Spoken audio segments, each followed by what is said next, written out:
29 साल की रेसलर विनेश फोगाट ने पेरिस ओलंपिक से अयोग्य होने के बाद शुक्रवार 16 अगस्त को पहली प्रतिक्रिया दी। उन्होंने 3 पेज का लेटर लिखा। विनेश ने कहा, जो पेरिस में हुआ अगर वो न होता तो मैं ओलंपिक 2032 तक खेलती, क्योंकि मेरे अंदर लड़ने की भावना और कुश्ती हमेशा रहेगी। मुझे नहीं पता कि भविष्य क्या है और मेरे लिए सफर में आगे क्या होगा, लेकिन एक बात पक्की है कि मैं हमेशा उस बात के लिए लड़ती रहूंगी जो मुझे सही लगती है। उन्होंने कहा, कहने को काफी कुछ है, लेकिन शब्द कभी पर्याप्त नहीं होंगे। हो सकता है कि जब समय सही हो मैं इस पर दोबारा बात करूं। पेरिस ओलंपिक के दौरान विनेश 7 अगस्त को फाइनल से ठीक पहले 100 ग्राम ओवरवेट होने के कारण अयोग्य घोषित कर दी गई। विनेश ने बताया, मैंने रात भर वजन कम करने की कोशिश की, करीब 5.5 घंटे तक कड़ी मेहनत की, लेकिन अपने वजन को अपनी वेट कैटेगरी 50 kg तक नहीं ला सकी। उधर उनके फॉरेन कोच वॉलर अकोस ने आज खुलासा किया, एक समय हमें लगा कि विनेश मर जाएंगे। विनेश ने बताया, फाइनल के पहले तक हमने हार नहीं मानी। विनेश ने लेटर में बताया, 6 अगस्त की रात और 7 अगस्त की सुबह हमने हार नहीं मानी, हमारी कोशिशें नहीं रुकी, हम झुके नहीं, लेकिन घड़ी रुक गई और समय सही नहीं था। मेरा भाग्य भी साथ नहीं था। मेरी टीम, भारतीयों के लिए, मेरे परिवार के लिए, हम जिस गोल के लिए काम कर रहे थे वह अधूरा रह गया।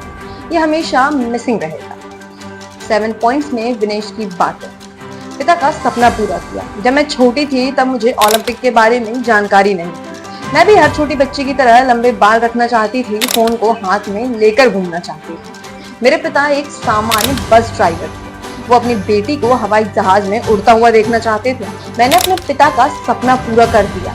जब भी वो मुझसे इसका जिक्र करते हैं तो मैं हंस देती हूँ। पति सोमवीर ने हर कदम पर दिया साथ। तमाम मुश्किलों के बावजूद मेरे परिवार ने भगवान पर भरोसा रखा। हमें यह यकीन है कि जो भगवान ने हमारे लिए सोचा होगा वह अच्छा ही सोचा होगा। मेरी माँ हमेशा कहती है कि भगवान कभी अच्छे लोगों के जीवन में बुरी चीजें नहीं आने देते। मुझे इस बात पर तब और ज्यादा यकीन हो गया जब मैं अपने पति सोमवीर के साथ जीवन के रास्ते पर आगे बढ़ी। सोमवीर ने मेरा हर सफर में साथ दिया। माँ ने हक के लिए लड़ना सिखाया। मेरी माँ का सपना अब और दूर हो गया था, क्योंकि मेरे पिता की मृत्यु के कुछ महीने बाद उन्हें स्टेज 3 कैंसर का पता चला। यहाँ 3 बच्चों की यात्रा शुरू हुई, जो अपनी अकेली माँ का समर्थन करने के लिए अपना बचपन खो देते। जल्द ही मेरे लंबे बाल, मोबाइल फोन के सपने धूमिल हो गए, क्योंकि मैंने जीवन की वास्तविकता का सामना किया और अस्तित्व की दौड़ में शामिल हो गई। लेकिन संघर्ष ने मुझे काफी कुछ सिखाया। मेरी माँ का संघर्ष, कभी हार न मानने का व्यवहार और लड़ने की क्षमता, जैसी मैं आज हूँ। उन्होंने मुझे उस चीज के लिए लड़ना सिखाया जो मेरा हक है।